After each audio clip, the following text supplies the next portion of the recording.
ہر عبادت سے برتر عبادت نماز، ساری دولت سے بڑھ کر ہے دولت نماز، ہر عبادت سے برتر عبادت نماز۔ الحمد للہ رب العالمین والصلاة والسلام علی سید المرسلین، اما بعد فاعوذ باللہ من الشیطان الرجیم، بسم اللہ الرحمن الرحیم۔ الصلاة والسلام علیک یا رسول اللہ وعلی آلک واصحابک یا حبیب اللہ۔ الصلاة والسلام علیک یا نبی اللہ وَعَلَىٰ آلِكَ وَأَصْحَابِكَ يَا نور اللہ۔ حضور نبی پاک صلی اللہ تعالی علیہ وآلہ وسلم کا ارشاد پاک ہے، جس نے مجھ پر 100 مرتبہ درود پاک پڑھے، اللہ تبارک و تعالی اس کی دونوں آنکھوں کے درمیان میں یہ لکھ دیتا ہے کہ یہ شخص نفاق اور جہنم کی آگ سے بری ہے، اور کل بروز قیامت اللہ تبارک و تعالی اسے شہداء کے ساتھ رکھے گا۔ صلو علی الحبیب صلی اللہ تعالی علی محمد صلی اللہ علیہ وسلم۔ پیارے پیارے اسلامی بھائیوں، مدنی چینل کے ناظرین، یہ ہے پروگرام احکام نماز۔ ہم آپ کو اس میں خوش آمدید کہتے ہیں۔ اصول ثواب کی خاطر بیان سننے سے پہلے اچھی نیتیں بھی فرما لیجئے کہ فرمان مصطفیٰ صلی اللہ تعالی علیہ وآلہ وسلم ہے، نیت المؤمن خیر من عملہ، مومن کی نیت اس کے عمل سے بہتر ہے۔ مدنی چینل کے ناظرین، آئیے آج کے سلسلے میں اپنی عادت کے مطابق ہم سب سے پہلے فضائل پر بات کرتے ہیں۔ ایک حدیث مبارکہ سماعت فرمائیے۔ حضرت ابو ہریرہ رضی اللہ تعالی عنہ سے مروی ہے، نبی پاک صلی اللہ تعالی علیہ وآلہ وسلم مسجد نبوی شریف میں تشریف فرما تھے۔ ایک صحابی رضی اللہ تعالی عنہ حاضر ہوئے۔ مسجد نبوی میں نماز پڑھنے کے بعد سرکار دو عالم صلی اللہ علیہ وسلم کی خدمت مبارک میں حاضر ہوئے، سلام کیا تو نبی پاک صلی اللہ تعالی علیہ وآلہ وسلم نے ان کے سلام کا جواب ارشاد فرمایا۔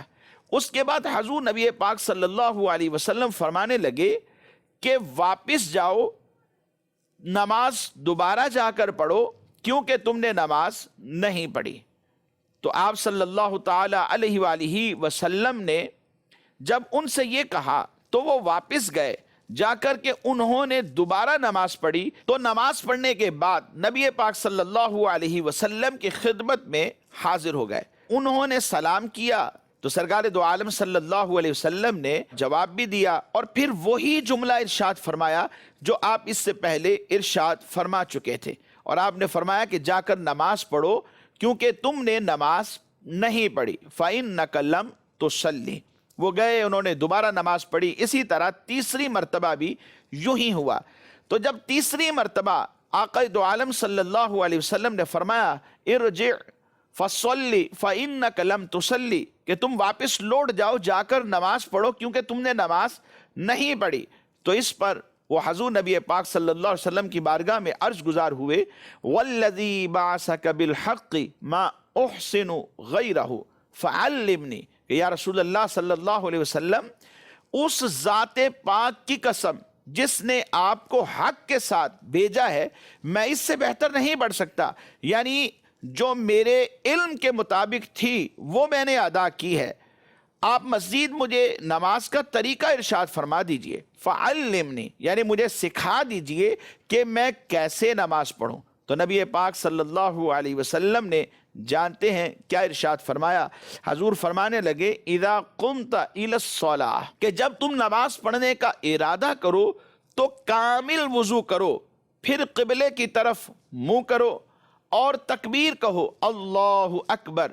تکبیر تحریمہ کے بعد آپ نے فرمایا کہ پھر قرآن پڑھو، جو تم پر آسان ہے اس کی تلاوت کرو، پھر رکوع میں جاؤ یہاں تک کہ پورا اطمینان ہو جائے، پھر رکوع سے اپنا سر اٹھاؤ اور سیدھے یوں کھڑے ہو جاؤ یہاں تک کہ قیام میں تمہیں پورا اطمینان ہو جائے، پھر سجدہ کرو یہاں تک کہ سجدہ میں مطمئن ہو جاؤ، پھر سجدے سے اپنا سر اٹھاؤ یہاں تک کہ سیدھے بیٹھ جاؤ، اور پھر اس کے بعد فرمایا کہ اسی طرح اپنی نماز کو مکمل کرو، افعل ذالک فی صلاتک کلھا، کہ اپنی تمام کی تمام نماز اسی طریقے کے ساتھ تم مکمل کر لو۔ پہلی رکعت ادا کرنے کا طریقہ آپ نے ارشاد فرما دیا، اور اس کے بعد یہ بھی واضح کر دیا کہ اپنی اگلی نماز کو اسی طرح ادا کرو جیسے میں نے سکھایا ہے۔ اس حدیث مبارکہ سے شارح حدیث کہتے ہیں کہ معلوم ہوا نماز در حقیقت وہی درست ہے یا وہی صحیح ہوتی ہے جو رکوع، سجدہ، قیام، جلسہ، قومہ وغیرہ ارکان کو ٹھیک طور پر ادا کر کے پڑھی جائے۔ جو نمازی محض مرغ کی ٹھونگ لگا لیتے ہیں ان کو نماز کا چور حدیث میں فرمایا گیا، اور ایسے نمازیوں کی نماز ان کے منہ پر مار دی جائے گی۔ امام احمد بن حنبل رحمۃ اللہ تعالی علیہ ایک حدیث روایت کرتے ہیں، حضرت ابو قتادہ رضی اللہ تعالیٰ عنہ سے یہ حدیث مبارکہ مروی ہے، نبی پاک صلی اللہ علیہ وسلم نے ارشاد فرمایا، سب میں برا وہ چور ہے جو اپنی نماز سے چراتا ہے۔ صحابہ کرام علیہم رضوان نے عرض کی، یا رسول اللہ صلی اللہ تعالیٰ علیہ وآلہ وسلم، نماز سے کیسے چراتا ہے؟ ویسے چوری کرنا تو سمجھ میں آتا ہے، یہ نماز میں چرا رہا ہے، کیا مراد ہے اس سے؟ تو حضور نبی پاک صلی اللہ علیہ وسلم نے فرمایا، رکوع اور سجدے پورے ادا نہیں کرتا، یہ گویا کہ نماز میں چوری کر رہا ہے۔ اور ایک اور مزید روایت میں نبی کریم صلی اللہ علیہ وسلم نے حدود نازل ہونے سے پہلے صحابہ کرام علیہ رضوان سے فرمایا، شرابی اور زانی اور چور کے بارے میں تمہارا کیا خیال ہے؟ سب نے عرض کی، اللہ اور اس کے رسول صلی اللہ علیہ وسلم ہی بہتر جانتے ہیں۔ فرمایا، شراب پینا، بدکاری کرنا یہ بہت بری باتیں ہیں، اور فرمایا کہ چوری کرنا یہ بھی بہت بری بات ہے، اور سب میں بری چوری وہ ہے جو اپنی نماز میں چرائے۔ عرض کیا، رسول اللہ صلی اللہ تعالی علیہ وآلہ وسلم نماز سے کیسے چرائے گا؟ فرمایا، یوں کہ اس کے رکوع اور سجدے تمام نہ کرے، یعنی ان میں کمی کرتا ہے، ان کو صحیح طریقے سے جیسے ادا کرنے کا حق ہے یہ ویسے ادا نہیں کرتا۔ ناظرین، بہت سے لوگوں کو دیکھا گیا ہے کہ رکوع میں ابھی پورے گئے بھی نہیں ہوتے اور قومے کے لیے کھڑے ہو جاتے ہیں، اور کھڑے بھی ابھی سیدھے ہوئے نہیں ہوتے اور سجدے کے لیے چلے جاتے ہیں، سجدہ بھی ابھی کمپلیٹ کیا نہیں ہوتا، بس ناک یا ماتھا لگانے والی بات ہوتی ہے، اور وہیں سے دوبارہ دوسرے سجدے کے لیے چلے جاتے ہیں، یا پھر بیٹھتے ہیں لیکن بیٹھتے بھی سیدھے نہیں اور دوسرے سجدے میں پہنچ جاتے ہیں۔ تو یہ سب چیزیں دیکھنا ضروری ہے۔ یاد رکھیے، جو شخص اپنی نماز میں رکوع اور سجدے کے درمیان پیٹھ سیدھی نہ کرے تو اللہ تبارک و تعالی ایسے بندے پر نظر رحمت نہیں فرماتا۔ حدیث مبارکہ میں نبی پاک صلی اللہ علیہ وسلم نے ارشاد فرمایا کہ اللہ تبارک و تعالی بندہ مومن کی اس نماز کی طرف نظر رحمت نہیں فرماتا جس میں رکوع اور سجدے کے درمیان میں پیٹھ سیدھی نہ کی گئی ہو۔ تو اس لیے ان باتوں کا ذہن میں رکھنا بہت ضروری ہے۔ بلکہ ایک حدیث مبارکہ میں ہے، حضرت حذیفہ بن یمان رضی اللہ تعالیٰ عنہ نے ایک شخص کو دیکھا کہ وہ نماز پڑھ رہا ہے، نہ رکوع صحیح طریقے سے ادا کر رہا ہے، نہ سجدے صحیح طریقے سے ادا کر رہا ہے۔ جب اس نے نماز پڑھ لی تو حضرت حذیفہ بن یمان رضی اللہ تعالیٰ عنہ نے اسے اپنی طرف بلایا۔ بلانے کے بعد ارشاد فرمانے لگے، تیری نماز نہیں ہوئی۔ راوی کہتے ہیں کہ میرا گمان ہے کہ انہوں نے اس وقت اس شخص سے یہ بھی کہا تھا کہ اگر تو اسی حالت پر مر گیا تو فطرت محمد صلی اللہ تعالی علیہ وآلہ وسلم کے غیر پر تیری موت آئے گی، یعنی جو حضور کا طریقہ ہے اس طریقے سے ہٹ کر تو نے نماز پڑھی ہے۔ تو مدنی چینل کے ناظرین، قبولیت کے لیے ضروری ہے کہ نماز درست طریقے سے ادا کی جائے، جو اس کے واجبات ہیں ان کے بارے میں سیکھا جائے، جو اس کے اندر فرائض ہیں ان کے بارے میں جانا جائے، جن چیزوں سے نماز ٹوٹ جاتی ہے یا نماز مکروہ ہو جاتی ہے ان کے بارے میں علم حاصل کرنا یہ ضروری ہے، فرض ہے کہ ہم مسلمان ہیں، ہم پر لازم ہے جو کام کرنا چاہ رہے ہیں اس کے بارے میں پہلے سیکھ تو لے۔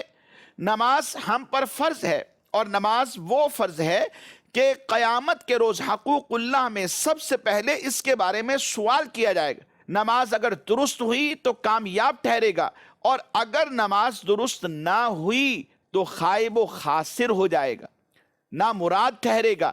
تو اس لیے آج نماز کو درست کرنے کے لیے احکام نماز کو سیکھیے۔ آئیے آج کے سلسلے میں ہم اپنی نمازوں کو درست کرنے کے لیے چند ایک احکام نماز شامل کرتے ہیں۔ گزشتہ سلسلے میں نماز میں قرات کرنے کے حوالے سے سورہ فاتحہ اور مزید کوئی سورت ملانے کے حوالے سے ہم گفتگو کر رہے تھے۔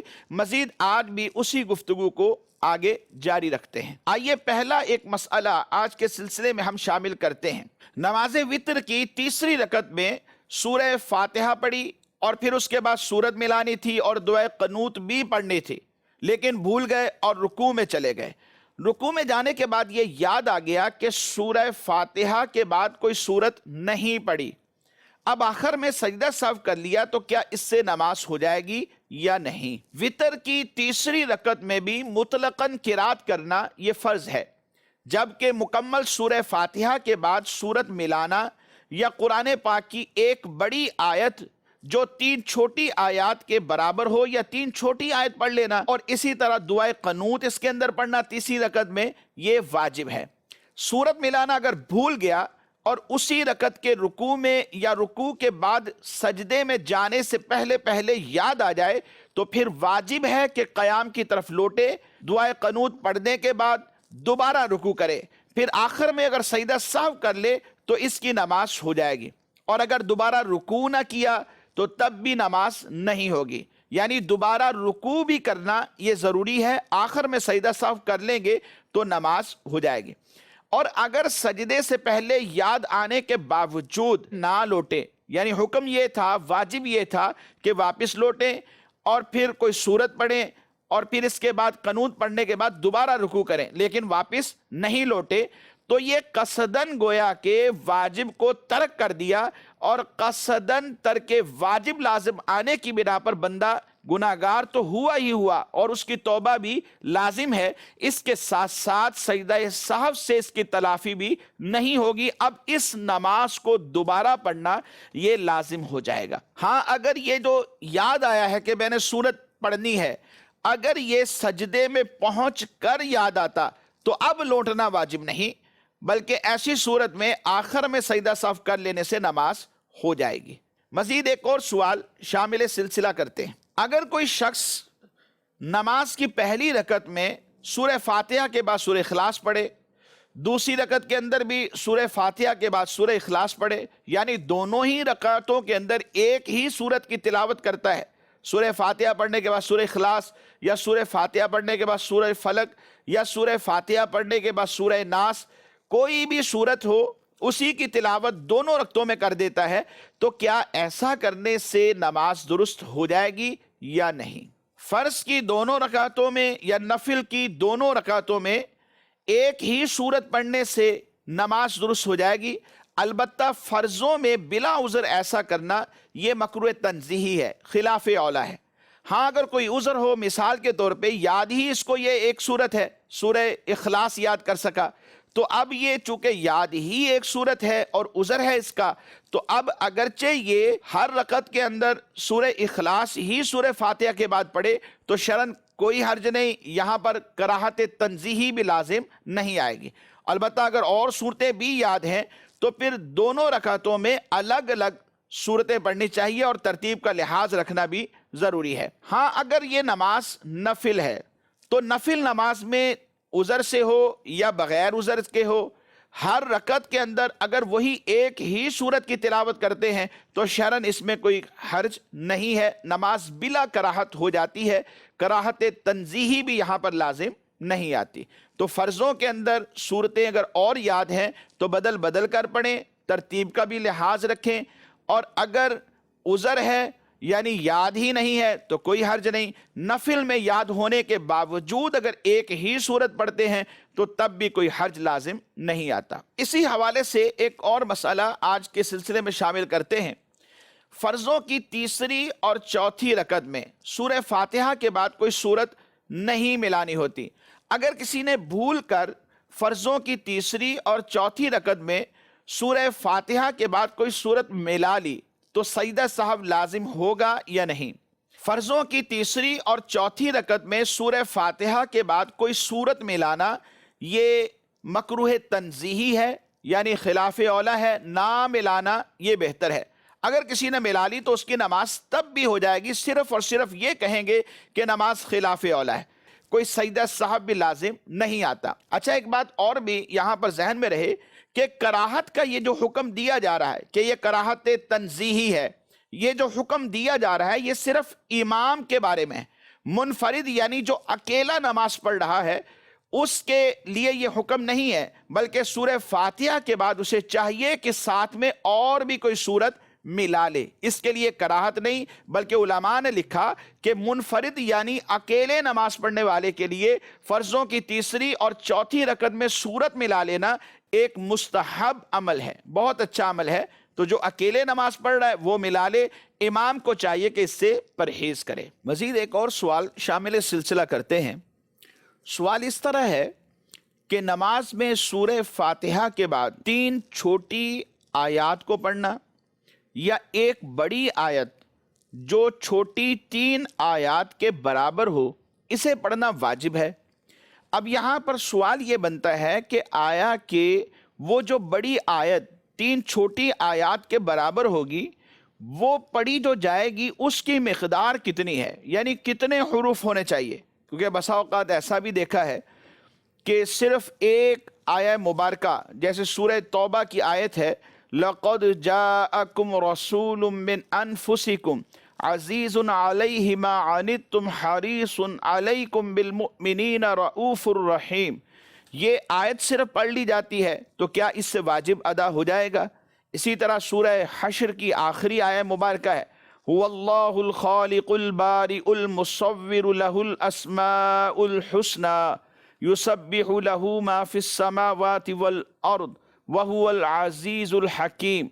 اگر صرف یہ آیہ مبارکہ پڑھ لی جائے تو کیا وہ بڑی آیت کہ جو 3 چھوٹی آیات کے برابر ہو اس کا واجب ادا ہو جائے گا یا نہیں؟ یعنی اس کی مقدار کتنی ہونی چاہیے؟ اس حوالے سے عرض یہ ہے کہ یہ جو 2 آیات مبارکہ بیان کی گئی ہیں، سورہ توبہ کی آیہ مبارکہ ہے، اسی طرح سورہ حشر کی آخری آیہ مبارکہ ہے، ان دونوں کے پڑھنے سے قرات کا جو سورہ فاتحہ کے بعد سورہ پڑھنے کا واجب ہے وہ ادا ہو جائے گا، اور اس سے نماز بھی ہو جائے گی، شرعاً اس میں کوئی حرج نہیں ہے۔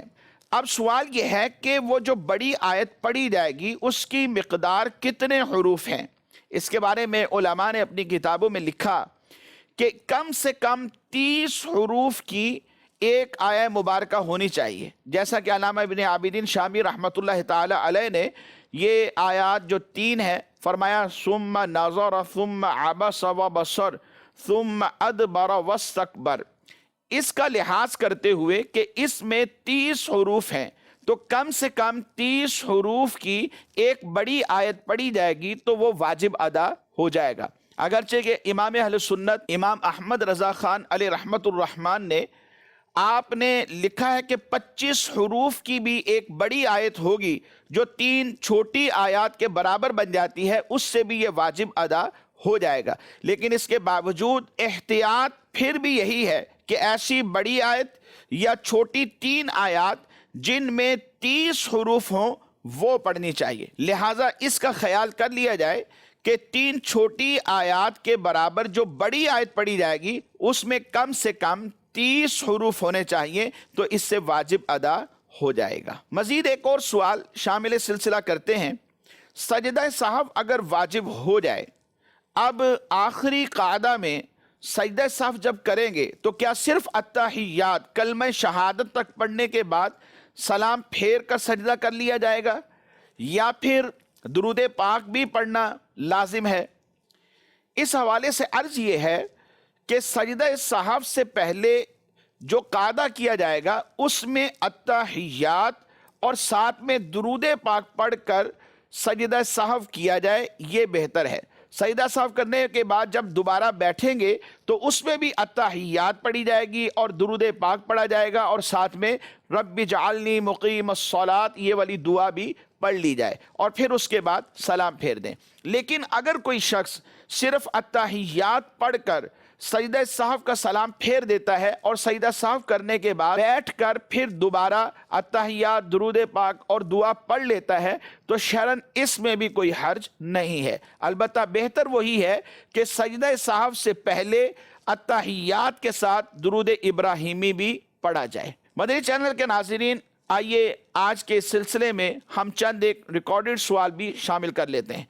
ریکارڈڈ سوال چلائیے۔ مفتی صاحب کی بارگاہ میں سوال عرض ہے کہ مرد نماز میں ہاتھ کہاں باندھے گا؟ جواب عنایت فرما دیں۔ نماز میں مرد کے لیے سنت یہ ہے کہ ناف کے نیچے اس طرح ہاتھ باندھے کہ دائیں ہاتھ کی یہ جو ہتھیلی ہے یہ بائیں ہاتھ کے کلائی کے جوڑ پر آئے، اور یہ چھوٹی انگلیاں اور انگوٹھا اس کے ساتھ کلائی اگل بگل ہو جائے، اور یہ جو 3 انگلیاں ہیں یہ کلائی کے اوپر یوں سیدھی ہو جائیں۔ تو ناف کے نیچے اس طرح ہاتھ باندھنے چاہیے، یہ سنت ہے۔ حضرت مولانا مشکل کشا علی المرتضیٰ شیر خدا رضی اللہ تعالیٰ عنہ فرماتے ہیں کہ نماز میں دایاں ہاتھ بائیں ہاتھ پر ناف کے نیچے رکھنا یہ سنت ہے، اس کا لحاظ رکھا کریں تاکہ سنت کا ثواب مل جائے۔ مزید سوال چلائیے۔ میرا نام حافظ مدثر سلطانی ہے، شور کوٹ سے عرض کر رہا ہوں۔ مفتی صاحب کی بارگاہ میں سوال ہے کہ عورتوں کو فرض نمازیں کس وقت پڑھنی چاہیے؟ عورتوں کے لیے افضل یہ ہے کہ فجر کا وقت شروع ہوتے ہی اندھیرے میں نماز ادا کر لیں، یعنی مردوں کی نماز باجماعت ہونے سے پہلے پہلے اپنی نماز یہ ادا کر لیں۔ اور فجر کے علاوہ جو باقی نمازیں ہیں، ظہر ہے، عصر ہے، مغرب ہے اور عشاء ہے، ان نمازوں میں ان کے لیے بہتر یہ ہے کہ مردوں کی نماز باجماعت ختم ہونے کا انتظار کریں، جماعت ختم ہونے کے بعد پھر یہ اپنی نماز گھروں میں ادا کر لیں، یہ افضل طریقہ ہے۔ لیکن اگر مردوں کی جماعت شروع ہونے سے پہلے انہوں نے ادا کر لی تو تب بھی نماز ہو جاتی ہے بلا کراہت۔ مزید سوال چلائیے۔ میرا نام حافظ عباس ستاری ہے۔ میرا مفتی صاحب کی بارگاہ میں یہ سوال یہ ہے کہ عورت کا نماز میں چادر کے اندر ہاتھ باندھنا کیسا؟ نماز میں عورت کا چادر کے اندر ہاتھ باندھنا نہ صرف بلا کراہت جائز ہے بلکہ خواتین کو چاہیے کہ اسی طریقے کو اختیار کیا کریں۔ مدنی چینل کے ناظرین، ہمارے آج کے سلسلے کا وقت اختتام کو پہنچا۔ آئندہ تک کے لیے اجازت دیجیے۔ دعا گو ہیں اللہ تبارک و تعالی ہم سب پر اپنا فضل و رحمت فرمائے، جو سیکھا جو سکھایا اس پر عمل کی بھی توفیق نصیب فرمائے۔